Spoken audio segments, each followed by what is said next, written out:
రాష్ట్ర ముఖ్యమంత్రి రేవంత్ రెడ్డి గారు భూమి మీద ఆగుతలేడు, ఇది చేసి పడుతున్నాడు, ఎట్లా పడితే అట్లా మాట్లాడుతున్నాడు. నాలుకకు నరం లేనట్టుగా రాష్ట్ర ముఖ్యమంత్రిని అనేటువంటి భావాన్ని కూడా మర్చిపోయి అత్యంత జుగుప్సాకరంగా తెలంగాణ ప్రజలు గీరణ మా ముఖ్యమంత్రి అనే పద్ధతిలో మాట్లాడుతున్నాడు. ఆయన మాటలకి చేతలకి ఎక్కడ పొంతనుండదు. ప్రజలందరూ మాట్లాడుకునే మాట ఏంటంటే పిట్టల దొరలా మాట్లాడుతున్నాడు, ముఖ్యమంత్రిలా కాకుండా బ్రోకర్లాగా వ్యవహరిస్తున్నాడని మాట్లాడుతున్నాడు. ప్రజలు అంటున్నాడు, నేను అంటలేను. నువ్వు వినడం మంత్రి పదవి కూడా చేయలేదు. కనీసం మంత్రి పదవి చేత సమాచారం తెలుసుకుంటుంటే నువ్వు సిస్టమ్ అర్థమవుతుండే, నీకు ప్రయాసనం అర్థమవుతుంది, అది కూడా లేదు. నీళ్ళ మీద దెబ్బలు కొట్టినట్టే ఎప్పటికప్పుడు చేపలకి జారిపోకుండా అబద్ధాల పునాదుల మీద ప్రజలు అనుకునేటువంటి బ్రోకర్ మాటల మీద నువ్వు బతికినవు తప్ప నువ్వెప్పుడు ఒక కాన్స్టాంట్గా ఉండేటువంటి పొలిటికల్ లీడర్ కాదు. మొత్తం చరిత్ర తీస్తే మోసం అబద్ధం అనేది దానికి మారిపోయిన ఉంటారు రేవంత్ రెడ్డి.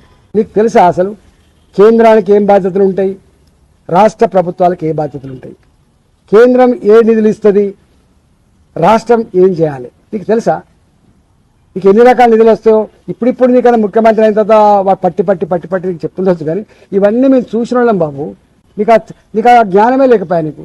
అసలు ఈ దేశంలో చట్టం ఉంటుంది, సిస్టమ్ ఉంటుంది. నీకు చట్టం లేదు, నీకు సిస్టమ్ లేదు, నువ్వు అరాచక శక్తివి. నీకని తెలుస్తుంది.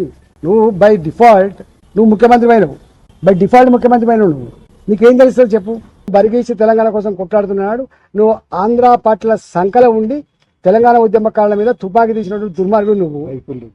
నువ్వు కరీంనగర్లో మీటింగ్ పెడితే నువ్వు పిట్టలతో లెక్క అది ఏంటిది షేర్గాని పట్టుకొని పోయినావు. నువ్వు రారా కాల్స్తారా అని చెప్పినావు. అక్కడ మావాడు ఒక అశోక్ అని ఉంటాడు, అక్కడ నువ్వు తుపాకీ గుంజుకునే ప్రయత్నం చేసిండు. రారా నువ్వు ఛాలెంజ్ చేసినావు కదా అని చెప్పి కరీంనగర్ సభలో మాట్లాడుతున్నప్పుడు దాన్ని గుంజేసిండు.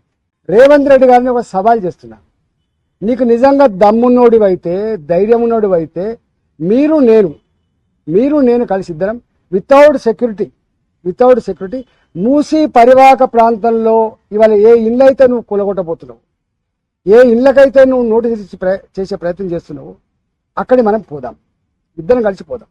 వితౌట్ సెక్యూరిటీ నేను కలిసి మొత్తం 1 రోజా 2 రోజుల మీరు డేట్ ఇవ్వండి, తప్పకుండా పోదాం.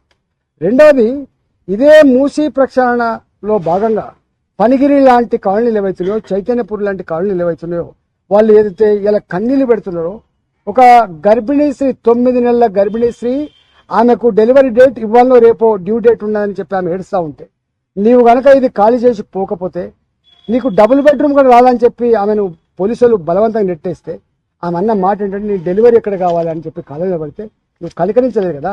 రా, నువ్వు నా చైతన్యపూర్కి వస్తావా, నా కొత్తపేటకు వస్తావా, నా ఉప్పల్ నియోజకవర్గంలో ఉన్నటువంటి రామంతపూర్కి వస్తావా, పోదాం.